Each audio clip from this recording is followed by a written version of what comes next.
There's the cabbage tree flower close up. Hopefully you can see it okay. The New Zealand native cabbage tree is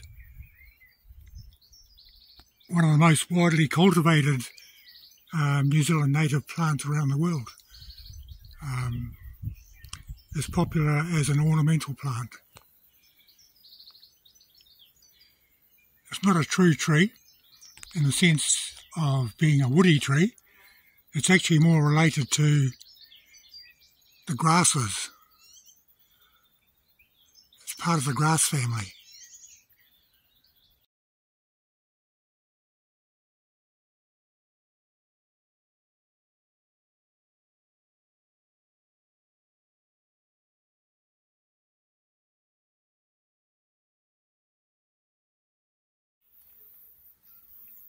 This is a good example of our native palm tree, our only palm tree, the Nikau palm.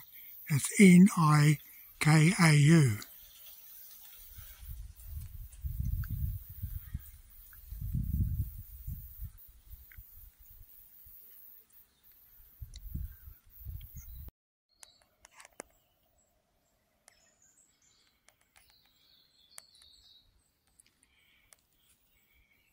And here's an example of the fruit that's produced by the Nikau palm.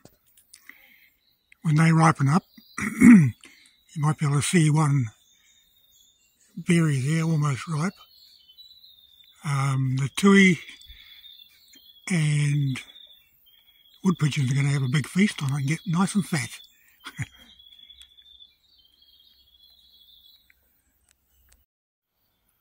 Not sure what this tree is, but it's full of rot, and it's not going to be too long before it joins the rest of the fallen trees on the forest floor, where it'll help create new life.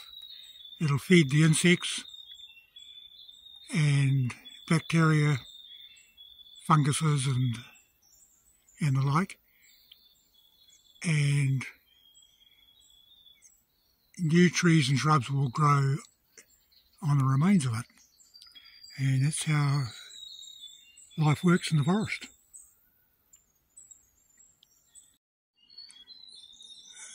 This tree is a Ngaio tree, N-G-A-I-O. I went online to find some information about why it develops these strange nodules all over the trunk, but I couldn't find any information anywhere. But what I did find out was that the leaves are poisonous.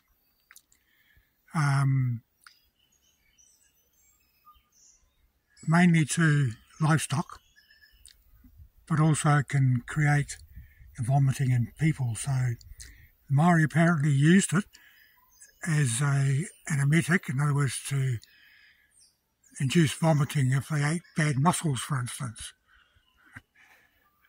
Little tidbit there for you. If you look at the leaf, hold it up to the sun.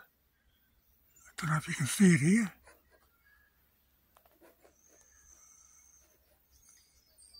Yeah, all those little spots.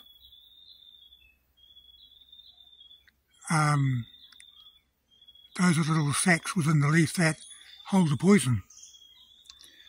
So another bit of information I just learned, so brilliant. Well, I'm at the bottom of the track through the native bush reserve near Papaitonga Lake. This is the area that's being planted.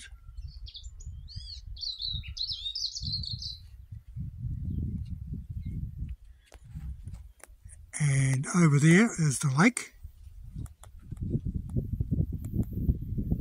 Between the lake and here, that's all raupo, which is a reed. Be very boggy, very swampy down there. And across the lake is farmland. I think the access to the lake is through private property, so that's a bit of a problem, I guess. that lump of trees there, that's an island in the middle of the lake. And if you look behind me, it's all farmland. In this case it's cattle.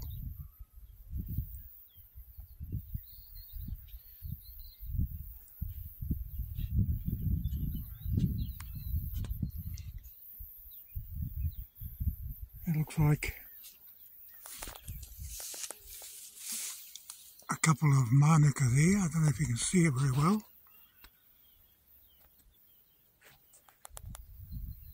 Manuka or kanuka, I'm not sure. Both flowering though. It's a white flowering variety.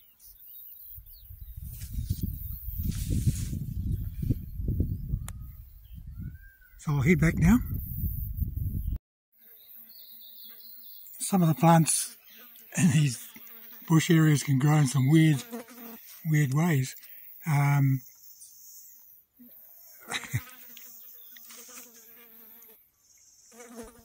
This tree, I can't see the leaves. In fact, I don't know there are any leaves. I think it may be pretty well dead. I suspect it is a native fuchsia, just going by the colour of the wood under the bark there.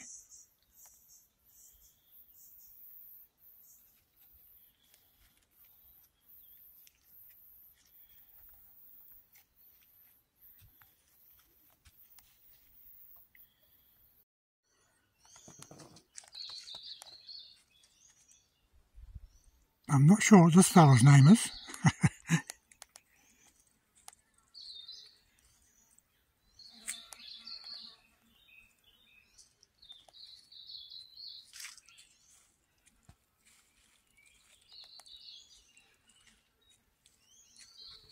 He's not looking very happy.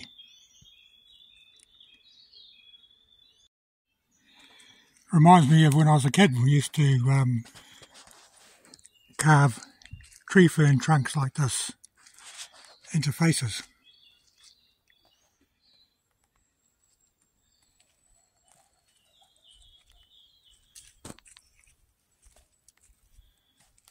They always ended up turning out looking like something from Easter Island.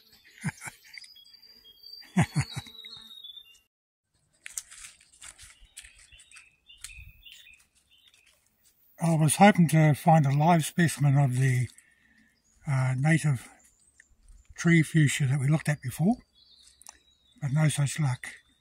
The Māori name is Ko Tuku Tuku.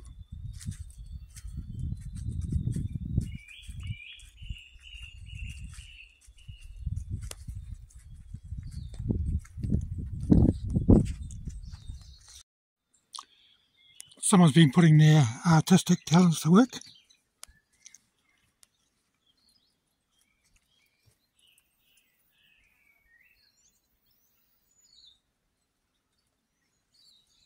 Probably someone with a bit of skill in flax weaving or flax sculpture, which is becoming popular.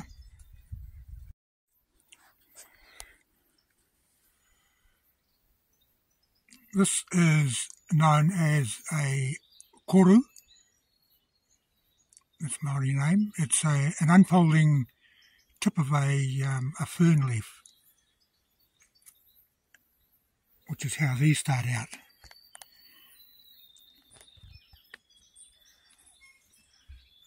It's one of the most common motifs in Māori art. Carvings and the like.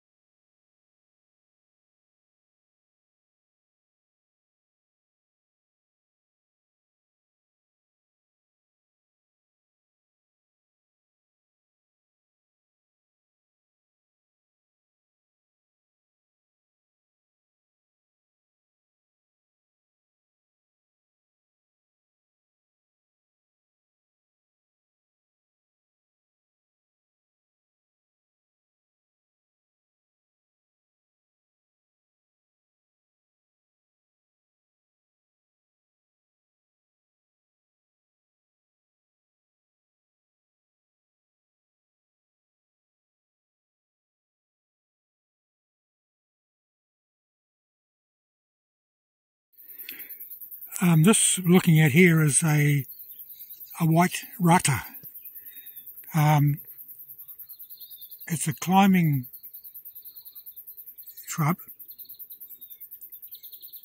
and is closely related to the pohutakawa, or the New Zealand Christmas tree.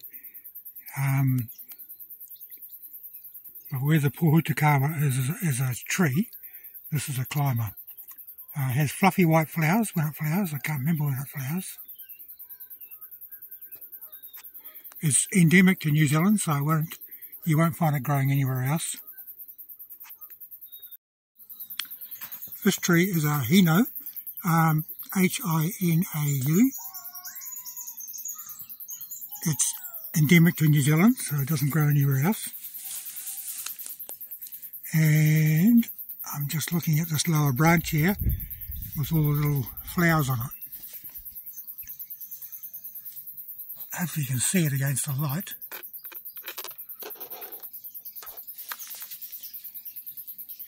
These form into fleshy fruits in the summer, which the birds will chow down on.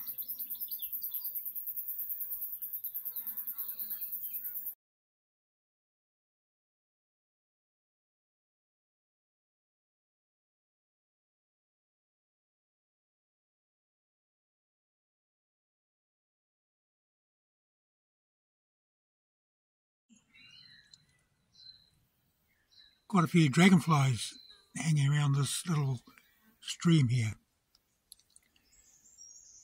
These are the smaller dragonflies. We do have another species of dragonfly which is much bigger and tends to be an iridescent blue. And just because I'm videoing them, they've all disappeared. Oh, here we go. Elusive little buggers.